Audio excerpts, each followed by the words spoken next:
Welcome back student on our YouTube channel. So today we're going to learn standard 10 Maharashtra board where a mind is without fear. This is the first poem in your textbook. Okay, let's start the poem where the mind is without fear. Rabindranath Tagore, ये poem किसने लिखा है? रविंद्रनाथ टैगोर ने। किसने लिखा है? Rabindranath Tagore. 1861 to 1941 was the author of a Gitanjali and it's profoundly sensitive, fresh and beautiful verse से। ठीक है, ये पोएम कैसा है? बहुत ही सेंसिटिव पोएम है और वे deep meaning, profoundly means deep meaning के साथ ये पोएम लिखी गई है। और ये पोएम कहाँ से ली गई है? रविंद्रनाथ जी की ही लिखी हुई गीतांजलि में से एक कलेक्शन है ये पोएम। ठीक है, गीतांजलि एक बुक का नाम है रविंद्रनाथ टैगोर का, उनके ही बुक से ली गई ये पोएम है। ठीक है, बहुत ही ब्यूटीफुल पोएम है। वर्से मीन्स क्या होता है? पोएम। वर्से मतलब क्या? Poem. He began the first non-European to win the Nobel Prize in Literature in 1913। ठीक है, इनको 1913 में क्या दिया गया? Nobel prize. ठीक है, ये पहले नॉन यूरोपियन थे। ठीक है, non European. This poem is one of his vastly read and discussed poem. ये पोएम बहुत ही पॉपुलर पोएम है, जहाँ जिसको देखो वो ये पोएम रीड करते हुए नज़र आया था। ठीक है, अब यहाँ पे एक चीज़ और आपको बतानी थी कि यहाँ पे लिखा हुआ है नॉन यूरोपियन। ठीक है, अगर ये नॉन यूरोपियन है तो ये कौन थे? तो ये एशियन थे। कौन थे? एशियन। ठीक है, it was originally composed in Bengali and later he himself translated in English. पहले इसका जो ये पोएम का ओरिजिनल वर्जन कौन सा है? बंगाली में। ठीक है, और लेटर इसको ट्रांसलेट किस में किया गया? इंग्लिश में। और किसने ट्रांसलेट किया? रविंद्रनाथ टैगोर ने खुद ट्रांसलेट किया, ही हिमसेल्फ। ठीक है, his poem is from his Nobel winning anthology Gitanjali. ठीक है, ये पोएम कहाँ से ली गया? जिसको नोबेल प्राइज़ मिला गया, यानी कि गीतांजलि जो बुक है, बुक का कलेक्शन, उसको क्या मिला है? उसको मिला है नोबेल प्राइज़। ठीक है, उसको क्या मिला है? नोबेल प्राइज़ मिला है, उसी में से ये पोएम ली गई है। ठीक है, Tagore live during the time when India was ruled by the British. ये कब के टाइम का है ये स्टोरी? जब इंडिया पे रूल कौन कर रहा था? ब्रिटिशर्स।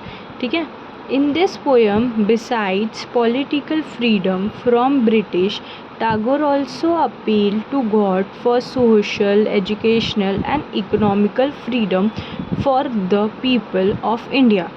ठीक है, तो यहाँ पे इस पोएम में पॉलिटिकल फ्रीडम, यानी जो पॉलिटिक्स होती है इंडियन लोगों के साथ, उस फ्रीडम के अलावा टैगोर ने भगवान से प्रे किया है कि हाँ, सोशली, एजुकेशनली और इकोनॉमिकली भी हमको फ्रीडम दी जाए। सोशली मतलब जो सोशल, यानी कि ज़्यादा जो सोशल होते हैं उनको लेके। ठीक है, एजुकेशनल मतलब एजुकेशन से रिलेटेड जो होते हैं प्रॉब्लम्स जो आते हैं वो। पहले एजुकेशन जो थे ना वो ब्रिटिशर्स को फ्री थे और हमको फ़ीस पे करने थे। अभी के टाइम में तो सबको फ़ीस पे करने होते हैं, बट उस टाइम की बात बता रही हूँ कि इंडियंस को बहुत फ़ीस पे करने पड़ते थे। ठीक है, इकोनॉमिक फ्रीडम मतलब जहाँ ज़रूरत ना हो वहाँ भी पैसे खर्चे होते हैं। इकोनॉमिकली फ्री होना ये इंडिया के पीपल के लिए ज़रूरी था, तो टैगोर ने ये एक प्रेयर लिखा है। ठीक है, let's see what further is there in the poem. आगे देखते क्या है इस पोएम में। Where the mind is without fear and the head is held high। ठीक है, तो यहाँ पे टैगोर क्या बोल रहे हैं? टैगोर क्या प्रे कर रहे हैं कि ऐसा लोगों को ऐसा बनाओ जो लोगों के अंदर डर ना हो, घबराहट ना हो, और उनका सर जो है वो हमेशा गर्व से उठा हुआ हो। ठीक है, वेयर नॉलेज इज़ फ्री, जहाँ पे पढ़ाई, नॉलेज क्या हो? फ्री हो। ठीक है, where the world has not broken up into fragments. ठीक है, जहाँ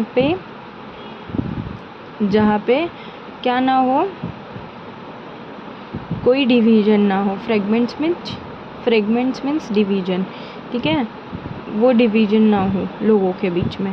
बाय नैरो डोमेस्टिक वॉल्स, कैसे डिवीज़न ना हो, like narrow domestic wall. Narrow domestic wall किसको बोला गया है, जैसे कि कास्ट, जेंडर और रेसिज्म, वो सारी चीज़ों का एक वॉल ना हो, एक डिवीज़न ना हो, ठीक है।